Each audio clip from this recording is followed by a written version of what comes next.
the saint who was a slave. I mean, that title alone really makes you stop and think, doesn't it? It's a heck of a paradox. We're about to dive into a story of incredible transformation, one that would pretty much change the entire concept of modern charity. So, here's the big question we're going to unpack. How on earth does a peasant from the 1600s, who then becomes a slave, end up as a global icon for helping the poor? The story of Vincent de Paul is, well, it's truly something else. Before we get into how he did it all, just take a look at the reputation he built. These aren't just, flattering nicknames. These titles reflect a total revolution in how society cared for people in need. The real question is, how did he earn them? To really get the man, we have to start at the very beginning. And his origins were about as humble as they come. This wasn't someone born with a silver spoon. Not even close. Okay, so picture this. It's 1581 in France. Vincent's life seems all mapped out. He's going to be a farmer, just like his family. But he was a really sharp kid, and that intellect, that was his ticket out. He started tutoring for a wealthy family and used that money to pay for his own education in theology. You can already see he was ambitious, always finding a way to make his own opportunities. And this is where his life takes a sudden, terrifying turn. I mean, an event so dramatic it would completely reshape his entire worldview and set him on a mission he never could have imagined. These 2 years changed absolutely everything. In 1605, he's sailing, and boom, captured by pirates. He's taken to Tunis and sold into slavery. For 2 whole years, he's literally someone else's property, experiencing total powerlessness. Then, in 1607, he pulls off a daring escape. Now, this whole ordeal wasn't just some side story. It became the very bedrock of his empathy for anyone and everyone who suffers. So, after he gets back to France, he's not the same person, not by a long shot. His own suffering sparked this incredible fire in him to help others who were suffering. And this is where he starts to build a real revolution in service. He started out pretty simply. As a priest and chaplain, part of his job was handing out aid to the poor.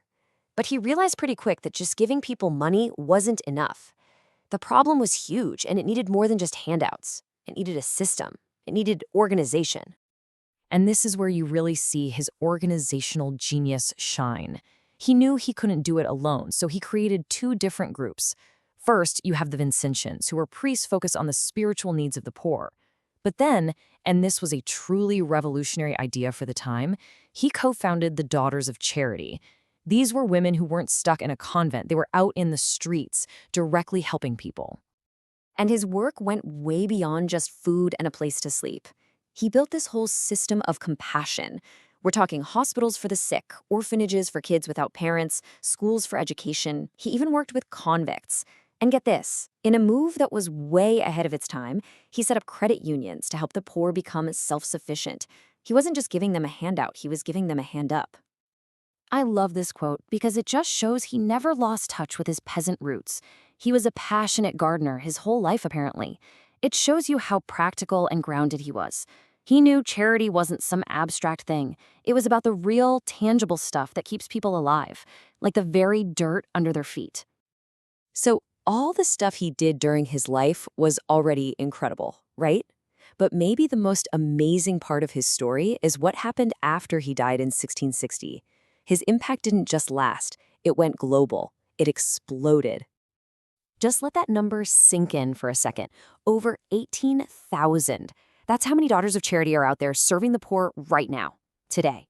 Just one of the groups he started is still this massive force for good, hundreds of years later. It's unbelievable. And their reach? It's everywhere, from one little parish in France to 94 countries all over the world. That is the scale of his legacy. It's a vision that has crossed borders, cultures, and centuries. His influence also sparked something in other people.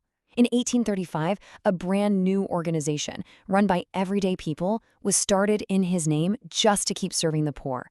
So his legacy isn't just in the orders he founded, but in the millions of people he continues to inspire. And if you ever wondered about the sheer hard work it took, get this, over 30,000 letters. In a time with no email, no phones, he built and managed this huge international network by writing, constantly. The man wasn't just compassionate, he was a master organizer, like the CEO of charity. And so, that brings us right back to where we started. The story of Vincent de Paul is just this powerful example of how our deepest wounds can become the source of our greatest purpose. It really leaves us with a big question to think about. What does it take to turn your own suffering into a lifetime of helping others?